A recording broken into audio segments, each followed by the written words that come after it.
Yung magkasakit ka, disaster na yon. Pag bigla pa, wala kang paghahanda, at may kasama pang paghihirap dahil wala kang pera, lalo namang mahirap. Another disaster is grave fall. Yung may mga pagkakadapa, pagbagsak ang tao from failure, disgrace, and disempowerment. Again, it is worse if with poverty. Minsan hindi mo alam, fortunes are reversed. People that are at the top suddenly fall and get to the bottom. People who are honored could be disgraced. Such things can happen. Another disaster is grave emotional pain. Bereavement. Mamatayan ka ng mahal sa buhay. Abandonment. Hindi mo inaasahan, bigla kang iniwan ng iyong mahal sa buhay o ng inaasahan mo. Betrayal is a disastrous experience. Again, it becomes worse if with poverty. Yung problema nadodoble pag wala kang pera. Iniwan ka ng asawa mo pero may pera ka, malungkot ka, masakit, pero at least meron kang panggastos sa pangangailangan mo. Gusto mo maglibang, meron kang gagastusin. Nagkasakit ka, mahirap yon, pero may pampadoktor ka, nakakadagaan-gaan kahit papano. So laging nadodoble ang bigat pagka walang financial resources. Disasters become worse when accompanied by poverty. Kaya ang mahalaga sa buhay, merong siyang some form of insurance, savings, investments. Meron kang konting pwedeng sandalan sa biglang oras ng pangangailangan. Isipin niyo yung mga disaster sa buhay ni Job. Lahat ng binanggit natin, nagsabay-sabay sa kanya yon. Bereavement, abandonment, fall, sickness, and poverty. Nagsabay-sabay. Nandun na lahat. Pero he survived because of his great faith in God. Common denominator of disasters, need for others. Lahat po ng binanggit natin mga disaster sa buhay, may magkakamukha silang isang uri ng kulay at hugis, nangangailangan yung dinapuan ng disaster ng tulong ng kapwa. Need for help. Need for sympathy. Pag tayo naman ay dinadagukan ng kapalaran, dinadapuan ng hirap sa buhay, yan ang kailangan natin. Tulong, maaaring physical, financial, maaari namang emotional or spiritual. Yung alam mo na may kakampi ka. Yung alam mo na merong sumusuporta sa'yo, merong nagsisimpatya sa'yo, at nakikiisang loob. Disasters weaken people to the point of needing other people.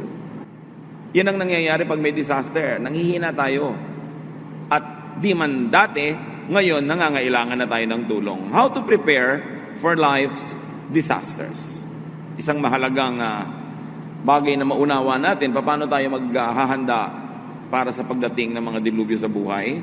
We will be learning from Proverbs chapter 3.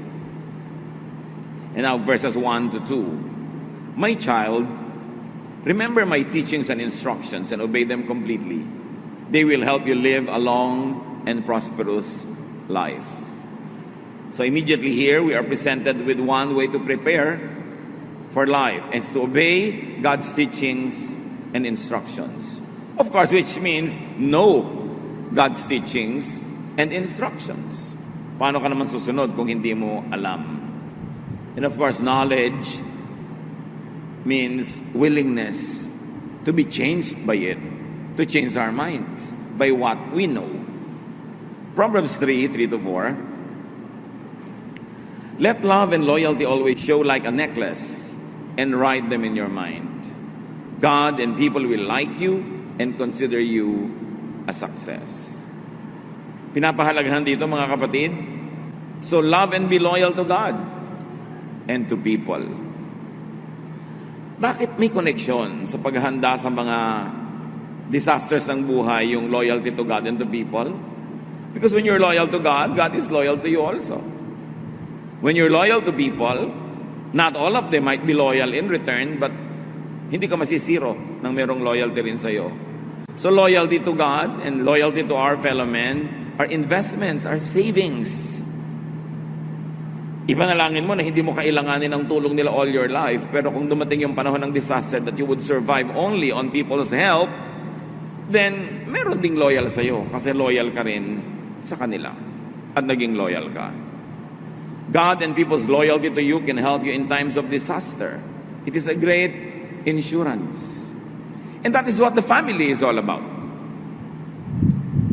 Kaya nga ang mga sibilisasyon, ang mga saling lahi, patuloy. Kasi may family. Yung mga bata, hindi pa nila kayang alagaan ang sarili nila, inaalagaan sila ng magulang nila, kaya nagsusurvive sila through infancy and childhood to become adults. And when the children become adults, their parents who were formerly strong now become old. And the role is reversed. The children now take care of their parents. And then these children that took care of their parents will have children that they will take care of. And later on, children that will take care of them. From generation to generation to generation, this is the unwritten contract of society, of civilization. Kaya mahalaga loyal. May mga husbands magiging disloyal sa wife, iiwan ng wife and children, magpapasarap sa buhay. Pagkatapos, pagka nagkasakit at matanda na, babalik doon sa wife para magpaalaga sa mga anak. May mga wife na talagang martir at bayani, tinatanggap pa rin nila kumisan kung kahit bumalik sa kanila, wasak-wasak na, taalagaan na lang. Pero mahirap yatang mahanap yun din ganong care from your children that you never cared for. Your children who sympathize with their mother. Or, kung na-reverse ko yung nanay yung umalis, which is rare, therefore the sympathy of the children is with the father. Wala kang tanim, anong aasahan mo nga anihin? Kaya sinasabi dito sa Proverbs rather, be loyal to people. Be loyal to your family, be loyal to your community, be loyal to your nation even. Kasi pagka ang nation mo ay bumagsak, edi kasama ka rin nababagsak noon. At yung mga loyalty natin at pagtulong sa kapwa, kuminsan konting-konti lang na itulong mo, maiksing panahon ka lang tumulong, pero nung ikaw ang nangailangan at yung dati mong tinulungan ay umunlad, lumakas, kuminsan ang daming sukli sa'yo na higit sa itinulong mo sa kanya nung araw. Dahil maraming tao marunong tumanaw, marunong silang maging grateful. Kaya kahit sandali mo lang silang tinulungan, hindi nila inilimot.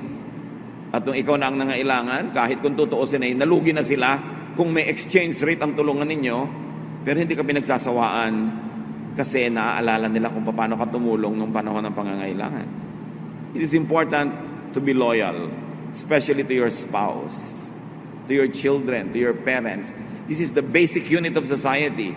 Ito ang sikreto kung bakit ang lahat ng henerasyon ng tao nag-survive sa lahat ng mga dilubyo, lahat ng mga gyera, lahat ng mga salot na dumating sa buhay ng tao sa planetang ito.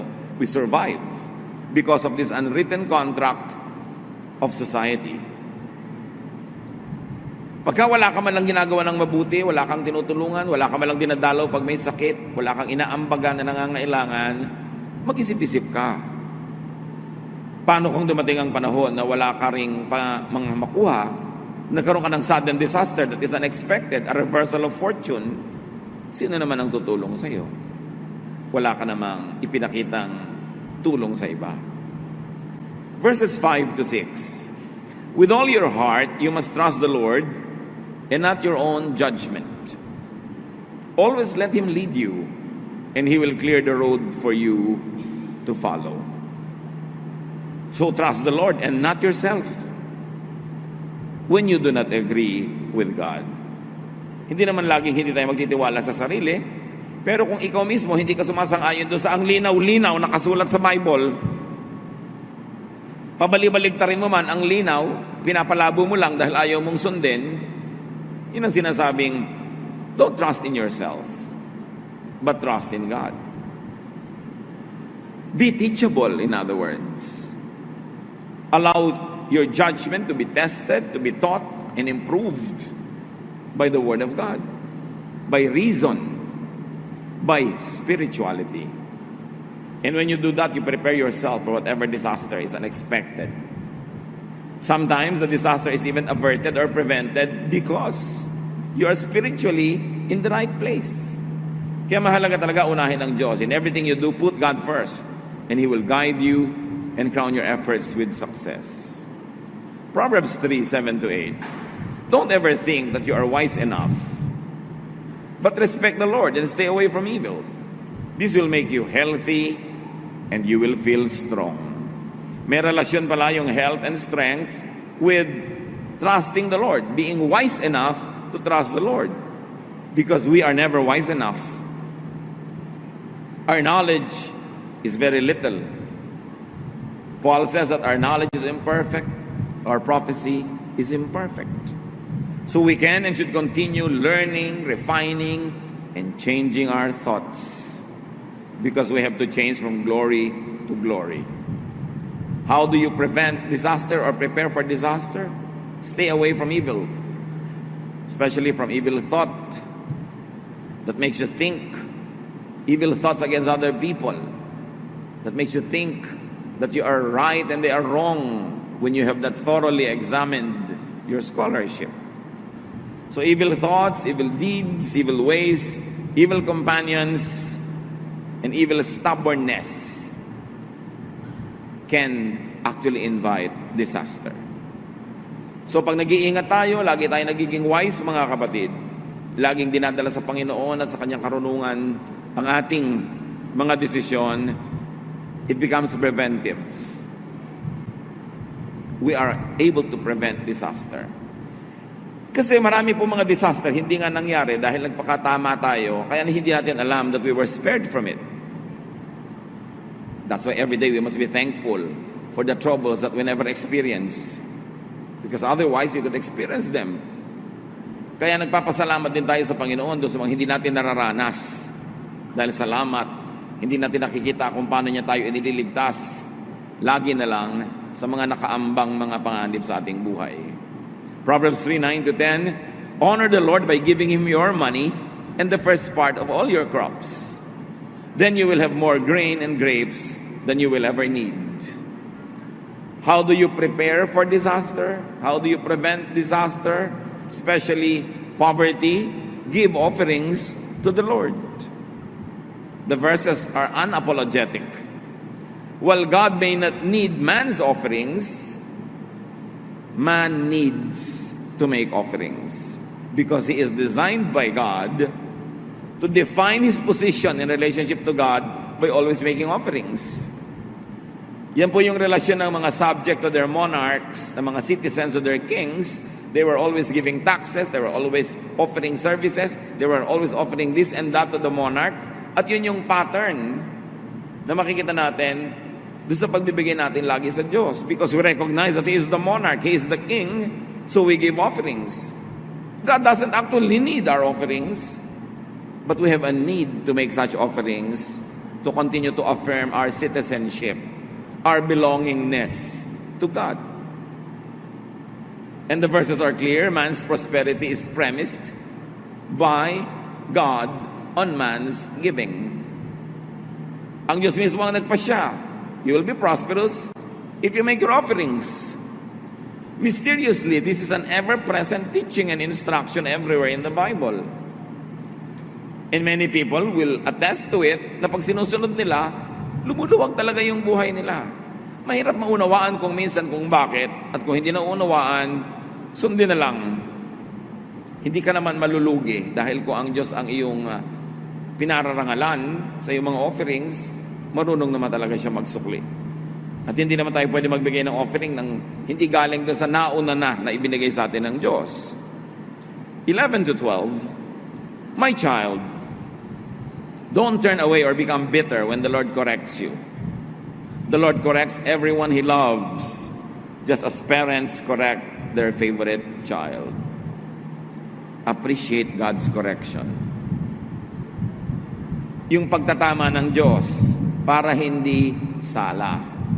Yung word na sala, pinagmula ng kasalanan, na sa Southern Tagalog, sala means mintis. You miss the point. May binato ka, hindi mo tinamaan, sala. You miss the point. So yung kasalanan is not always naman yung napaka-evil mo dahil may kasalanan ka. Nagkasala ka lang, ibig sabihin, you missed the point. You did not reach the standard. You were not able to get to where you are expected to go. So kailangan, willing tayo lagi magpatama. Parang istasyon ng radyo kumisan lumilihis, itatama mo para ma-fine tune. Mga calibrations of machines, itinatama mo. Kailangan lagi tayo nagpapatama sa Panginoon. Nilikha tayo ng Panginoon kasabay ng planeta, kasabay ng nature, kasabay ng kanyang mga laws of nature. Dapat tuned in tayo sa kanyang laws. Moral laws, natural laws, para kasama tayo sa agos, kasama tayo sa daloy, hindi tayo kasalungat, hindi tayo pagod na pagod, dahil kasama lang tayo sa umaandar na buhay na idinisenyo ng Panginoon. 13 to 15, God blesses everyone who has wisdom and common sense. Wisdom is worth more than silver. It makes you much richer than gold. Wisdom is more valuable than precious jewels. Nothing you want compares with her.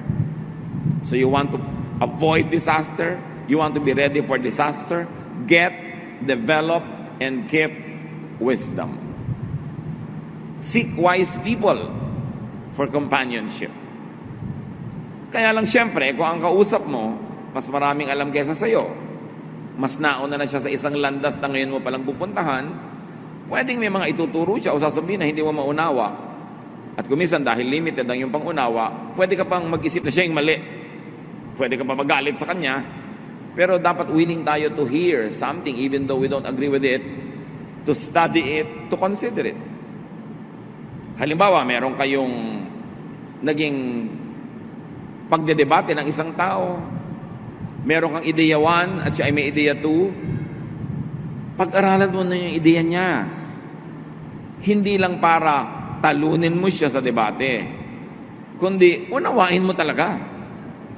Kasi pag naunawa mo yon, malalaman mo kung talagang mali yun o tama. Kung nakita mo talagang mali dahil pinag-aralan mo, edi maipapanalo mo ang inyong diskusyon kasi pinag-aralan mo talaga. Pero dapat willing ka rin na sa iyong pag-aaral, kahit ang una mong layunin ay humanap ng mali doon para matalo mo, pero sa pag-aaral mo, kung napatunayan mong tama pala yung idea na yon, dapat willing ka ngayong isuko yung dati mong pananaw at doon ka sumunod sa ideyang tama. Hindi ka talo nun. Natalo ka lang siguro sa debate, natalo ka sa diskusyon, pero pagka ikaw yung sumunod sa katotohanan na napatunayan mo matapos mong pag-aralan, hindi pagiging talo ang sumunod sa katotohanan at pagbitaw sa isang hindi katotohanan or a lesser truth. Many people, when they have to discuss with other people, especially when they have opposing ideas, they study only to prove their point at para panigasan yung point nila. Wala kang matututunan doon. Kasi decided ka na what you want to learn and what you are willing to learn. But when you objectively try to study the other person's point of view, in search for truth, not in search for victory in the debate, then you will find the truth. And that truth can set you free. Huwag na huwag kayong mag-aaral para lang panigasan ng inyong paninindigan. Mag-aaral talaga kayo para hanapin ang katotohanan. At kung yung katotohanan, hawak nung kalaban nyo, edi sabihin nyo, oy, tama pala yung hawak mo, yung katotohanan, makikihawak na rin ako, bibitawan ko tong dati kong hawak. Panalo ka nun, hindi ka talo.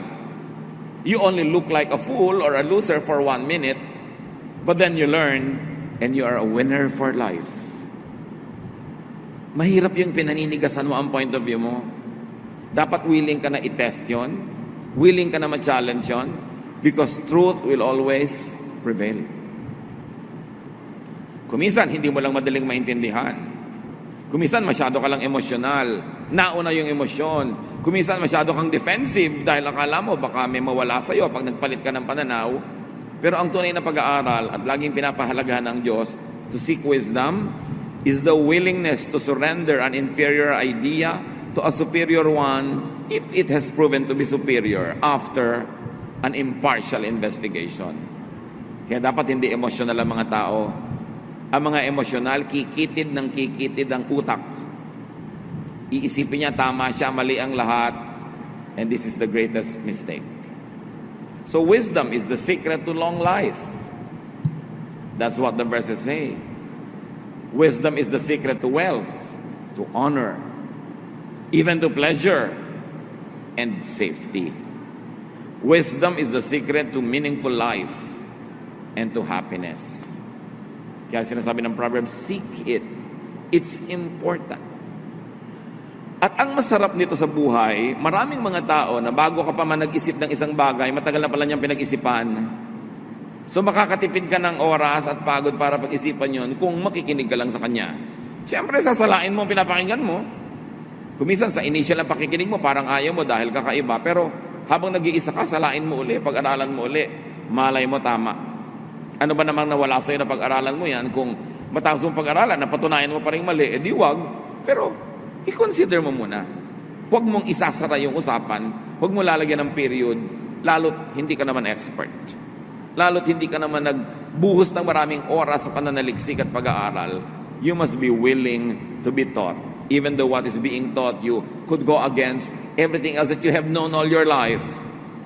At kahit isang taon na lang ang natira sa iyong buhay, at least yung huling taon na yon, nalagay ka sa isang superior truth.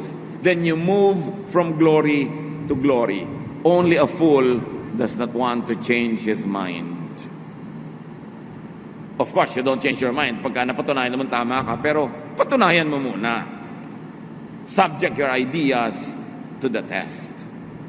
Proverbs 3:19-20. By His wisdom and knowledge, the Lord created heaven and earth. By His understanding, He let the ocean break loose and clouds release the rain. Paano daw nilikha ng Diyos ang lupa, ang langit at ang lahat-lahat? Sa pamamagitan ng kanyang superior na karunungan. Creation is founded on and maintained by God's wisdom. Kaya hindi po ako komportable pag sinasabi nilang masama ang panahon. Bakit masama? May bagyo. Kailangan natin ng bagyo. The winds drive pollution away. Nahuhugasan ang buong syudad na ang dumi-dumi ng malakas na ulan. Yung mga kidlat, they charge the atmosphere with electrons that we need so that there's a balance in the atmosphere. Huwag ka lang ang patama sa kidlat. Nagmumukha lang masama kung tinamaan ka syempre. So huwag ka magpakalat-kalat pag kumikidlat. No? Huwag kang tumira doon sa pwedeng daanan ng baha dahil pag marami talagang tubig, may temporary baha. Huwag mong barahan yung mga kanal at mga ilog para sandali lang yung baha, lumampas na. Kung ang daming bara, nagtatagal, nagmumukha tuloy masama. Walang masamang panahon. Kasi ang Diyos ang lumikha ng mga seasons, ng weather, and we need all that for balance. So, sabi niya, by His wisdom and knowledge, the Lord created heaven and earth. So, the wise will harmonize with creation and the laws of nature. How do you prepare for disaster? Ayaw mong bahain ka? Do what you can not to live in the paths of waters. Ayaw mong ay kamatay, maguhuan ka ng dahil sa lindol.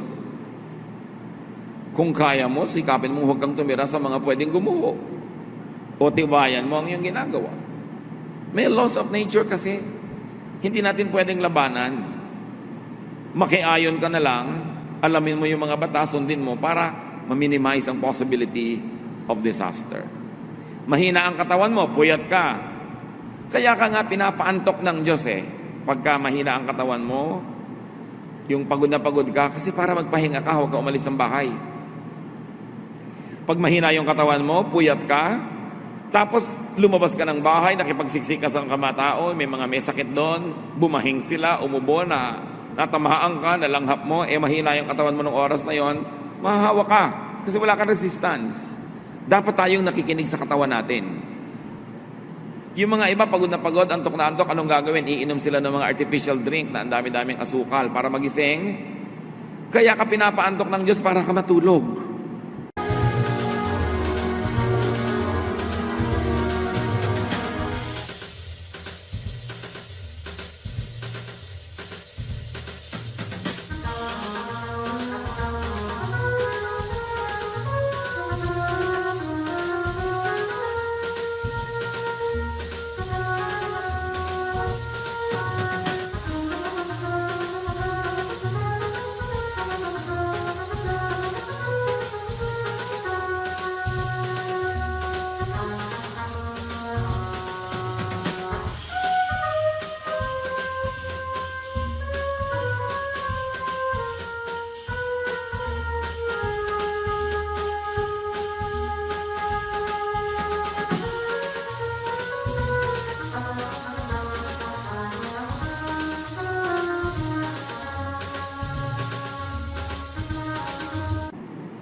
Pipilitin mo ngayong hindi matulog dahil may gagawin ka. Ano mangyayari? Sinisira mo yung katawan mo dahan-dahan.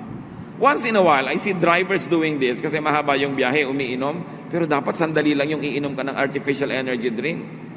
Pag ubus na talaga yung tunay na energy mo, ipagpapahinga mo yan, kakain ka, yun ang gusto ng Diyos. Pag nakabalik na yung energy mo, tsaka ka uli dapat kumilos. Pero sabi nga ng iba, emergency case ito, alam nga namang hindi ako mag-drive, at sa gitna na ito ng biyahe. Pero dapat hindi madalas na ganon. Pag inaantok ka, dapat itulog. Yung iba naman kasi kaya inaantok during the day, madaling araw na, nagpe-Facebook pa. Ayaw pang matulog. No? So, kailangan itulog mo. Law of nature. So, you are wise, do not fight nature. Blend with it. 21 to 26. My child, use common sense and sound judgment. Always keep them in mind. They will help you live a long life and a beautiful life. You will walk safely and never stumble. You will rest without a worry and sleep soundly. So, don't be afraid of sudden disasters or storms that strike those who are evil. You can be sure that the Lord will protect you from harm. Andito yung formula. How to protect ourselves from harm and disaster. Live a godly life. Follow God's laws. Even natural laws are God's laws. Be loyal to people. Be loyal to God. Even if the disaster is not prevented, when it does happen, there are people who are loyal to you and they will help you. They will help you recover and get on with life. Wisdom, godly living, protects people from life's sudden disasters. Nakakatulong yung insurance, nakakatulong yung savings, nakakatulong yung kung ano-ano pa. Pero number one, godly living, wisdom. Preventive pa. Hindi lang curative, preventive pa.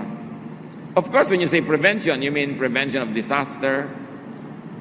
Or when we say protection, when God protects you, it means there's prevention of disaster. Or when the disaster happens, there is empowerment to survive.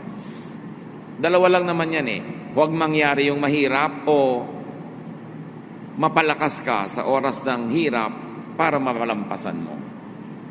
27 to 35. Do all you can for everyone who deserves your help. Don't tell your neighbor to come back tomorrow if you can help today. Don't be mean to neighbors who trust you. Don't argue just to be arguing when you haven't been hurt.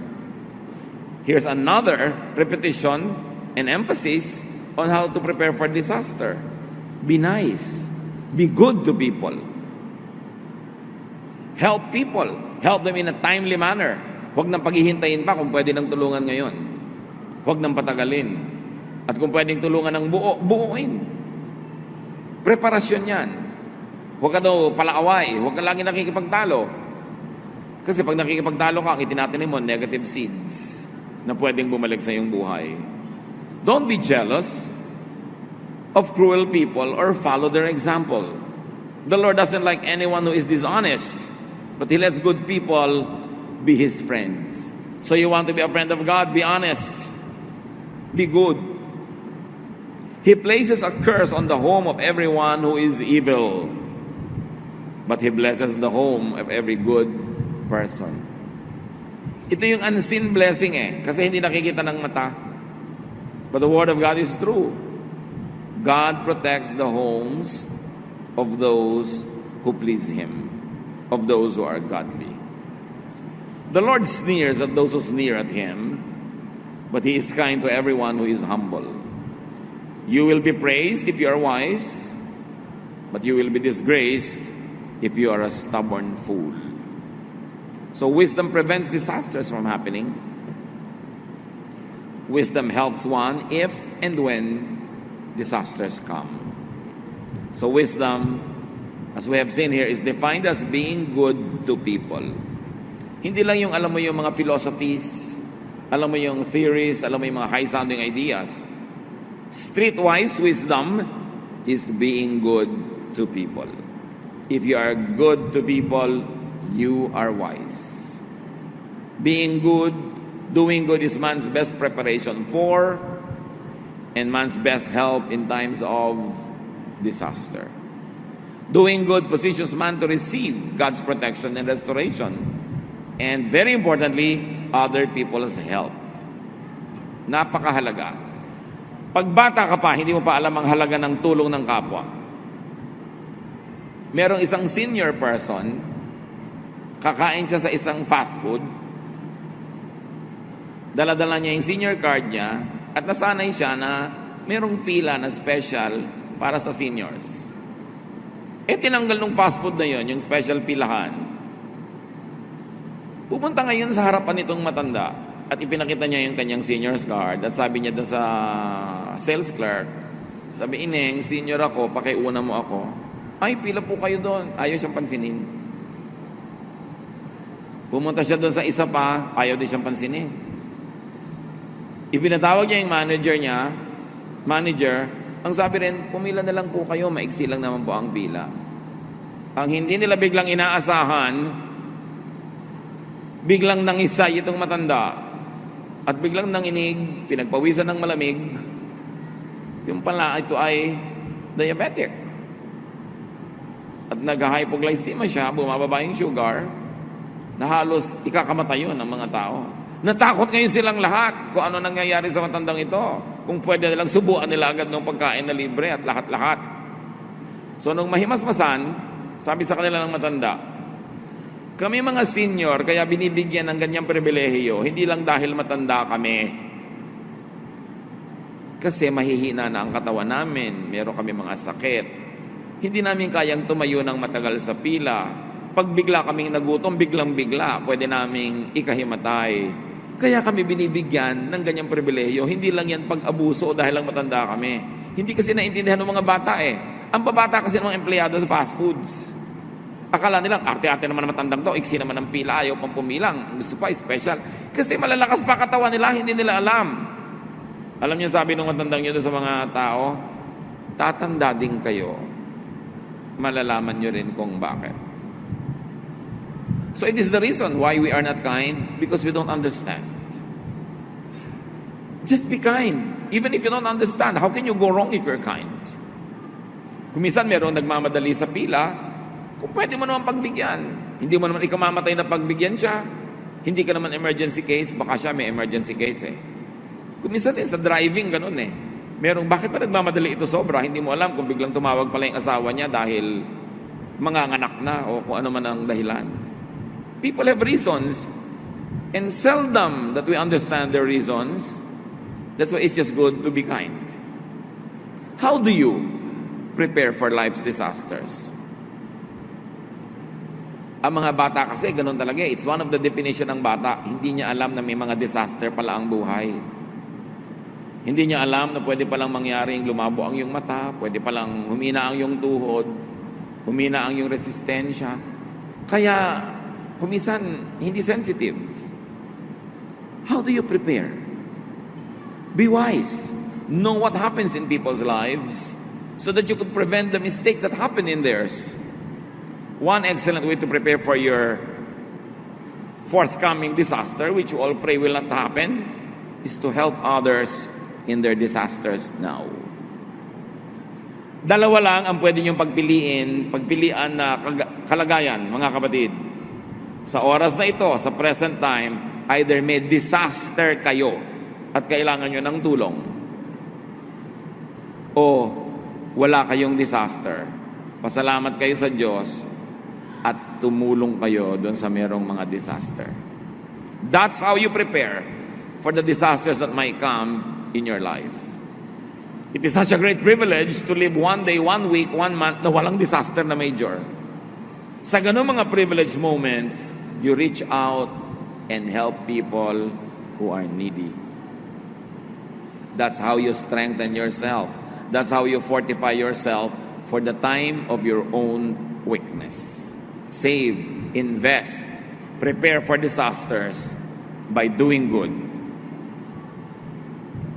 It is important to extend kindness to the needy so that when you become the needy one, kindness will be extended from all directions with you wondering where they ever come from. We are never sure. Every time there's a possibility that fortunes can change, that horror might befall one's life. When it is not happening, be in a giving mode. Be kind. Be helpful. Aming Ama, sa bawat isa ngayon dito na hindi dumaranas ng disaster or crisis, salamat po. At sa bawat isa naman na dumaranas ito, kayo, Panginoon, ang magbalik sa mga taong ito ng anumang ginawa nilang mabuti nung araw para mga buting ito'y magawa sa kanila ngayon, even by complete strangers. We completely rely on you, O God. Man can prepare, man can do things, but the decision and the final judgment is in your hands. May you find us pleasing. May we give you pleasure, O God, so that we may get and receive the blessings that you give to us, though we may not deserve them. Turuan niyo kami, Panginoon, ay pagdiwang ang mga panahon na hindi kami nahihirapan at gawin namin itong policy na tumulong sa mga nahihirapan. Teach us to prepare for life's disasters. Teach us to prevent them from happening. And when they do happen, teach us to go through them with dignity, with strength. And may the things that we have done before be like seeds that we planted. Allow us to enjoy the fruits of what we have planted. Teach us to be wise so that every time that we are not needy, we will be helping the needy and we will be planting good seeds. Pagbulay-bulayan natin mga kapatid at nawa maging sensitive tayo sa disaster ng iba. Huwag tayong magbingi-bingihan. Huwag tayong magbulag-bulagan. Teach us, Father, to please you with our goodness, with our godliness. Be alone with God for a while. Find comfort in God's Spirit if you are going through a difficult time. And pray for deliverance, pray for people who will help you, that the Lord can assign and the Lord can send your way. Meanwhile, everyone else who are not in a crisis situation, look for someone to help. Be thankful and prepare for what might happen. Dear Lord, in silence, continue to teach us.